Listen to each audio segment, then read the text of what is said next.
Gaur 2 urte betetzen dira Pablo atxilotu eta gartzelaratu zutenetik.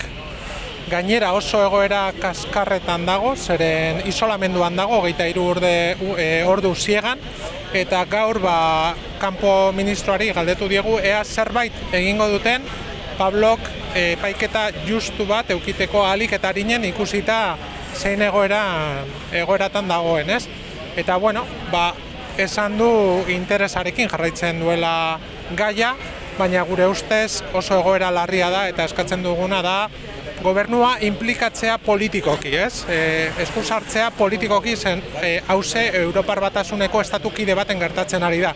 Ez kanpoan, baizik eta Europar Batasunean, eta gobernuak zerbait egin dezake. Bide honean doa, gure ustez ez da nahikoa, baina egia da gaur esandakoa orain arte ez zuela edo ez duela esan, eta gaur esate baterako Alderdi Sozialista ere egon da hemen kartaratzean, apurken ari dira mugitzen, zeren egoera oso larria da. Ez 2 urte pasatu dira eta Pablo blokeatuta dagoen Polonian.